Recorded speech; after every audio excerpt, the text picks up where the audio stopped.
नमस्कार बच्चों, मैं संगीता साहू फिर से आपका संस्कृत ऑनलाइन क्लास में स्वागत करती हूँ। बच्चों, आज हम क्लास 7 का सप्तम पाठ है, पाठ 7 पढ़ेंगे। पाठ 7 का नाम है पीयूष बिंदव है। पीयूष बिंदु श्लोकः। श्लोक। इस पाठ में हम श्लोकों के बारे में अध्ययन करेंगे। ठीक है बच्चों, यहाँ पर मैंने संस्कृत श्लोक का अर्थ भी बताया है, जिसे आप अपनी नोटबुक में नोट डाउन अवश्य करें। तो बच्चों, अब हम पाठ प्रारंभ करते हैं। हमारा पहला श्लोक है, उद्यमेन ही सिद्ध्यन्ति कार्याणि न मनोरथे। उद्यमेन अर्थात परिश्रम करने से ही, सिद्ध्यन्ति सिद्ध होते हैं, कार्याणि कार्य, परिश्रम करने से ही कार्य सिद्ध होते हैं।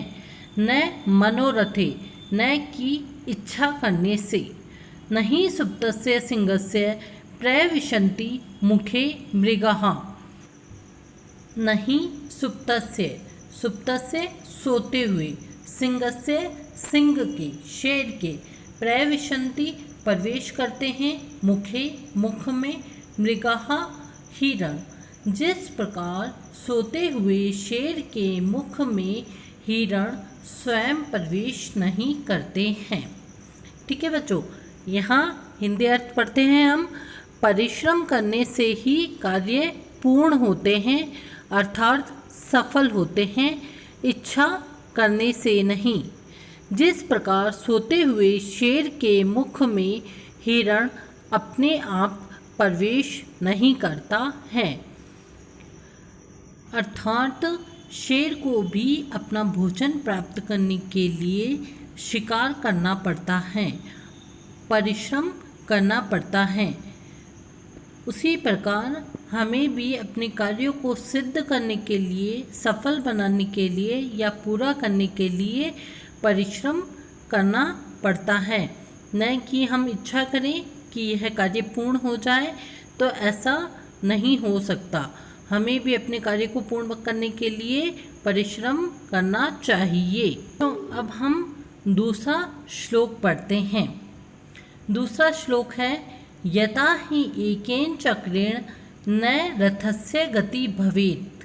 जिस प्रकार एक चक्र से, पहिए से रथ की गति संभव नहीं है, जिस प्रकार एक पहिए से रथ को आगे नहीं बढ़ाया जा सकता, एवं पुरुष कार्येण विना देवम न सिद्ध्यन्ति। उसी प्रकार पुरुष कार्येण अर्थात परिश्रम के बिना हम अपने भाग्य को सिद्ध नहीं कर सकते हैं। ठीक है, जैसे एक रथ होता है, वह 2 पहियों पर आगे बढ़ सकता है, एक पहिए के द्वारा रथ को आगे नहीं बढ़ाया जा सकता। वैसे भी अगर हम बिना परिश्रम के अपने भाग्य को सिद्ध करना चाहें, तो ऐसा भी संभव नहीं हो सकता। हमें किसी भी कार्य को सिद्ध करने के लिए, सफल करने के लिए परिश्रम की आवश्यकता होती है। ओके बच्चों, अब मैंने यहाँ हिंदी अनुवाद दिया है, उसे हम पढ़ते हैं।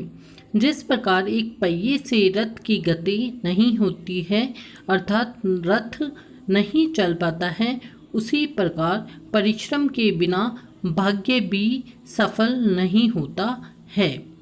ठीक है बच्चों, इस प्रकार यह हमारा दूसरा श्लोक हो गया है। अब हम श्लोक नंबर 3 पढ़ते हैं। चंदनम शीतलम लोके चंदनापि चंद्रमः। चंद्र चंदनयोः मध्ये शीतला साधु संगतिः। चंदनम शीतलम लोके, इस लोक में, संसार में चंदन शीतल होता है, अर्थात चंदन शीतलता प्रदान करता है। चंदना अपि चंद्रमः, और चंदन से अधिक चंद्रमा हमें शीतलता देता है। लेकिन चंद्र चंदनयों मध्ये, चंद्र अर्थात चंद्रमा और चंदन के बीच की जो शीतलता है वह शीतलता साधु संगति के आगे भी कम होती है। अर्थात सज्जन व्यक्तियों की संगति हमें चंदन और चंद्रमा के बीच की शीतलता से भी अधिक शीतलता प्रदान करती है। ठीक है बच्चों, अब यहाँ पर आपको हिंदी अनुवाद दिया गया है, वो हम एक बार पढ़ते हैं और इस श्लोक को और अच्छे से समझते हैं। संसार में चंदन शीतल होता है अर्थात ठंडा होता है, परंतु चंदन आदि की तुलना में चंद्रमा अधिक शीतल होता है। चंद्रमा हमें उससे भी ज़्यादा शीतलता देता है, लेकिन चंद्रमा और चंदन के मध्य तुलना में साधु संगति अधिक शीतल होती है। अर्थात सज्जन व्यक्तियों के साथ रहना हमें चंदन और चंद्रमा के बीच की जो शीतलता है उससे भी अधिक शीतलता प्रदान करती है।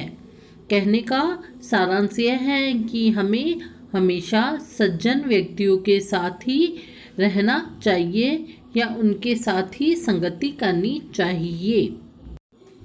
ठीक है बच्चों, इस प्रकार यह हमारा थर्ड श्लोक भी कंप्लीट हो गया। मैं आशा करती हूँ कि आपको यह तीनों श्लोक समझ में आ गए होंगे। और बच्चों, इन तीनों श्लोकों का अर्थ आपको नोटबुक में भी ज़रूर लिखना है। आगे के जो 3 श्लोक हैं वो हम नेक्स्ट वीडियो में पढ़ेंगे। तब तक आप इन श्लोकों को पढ़ें और लिखें।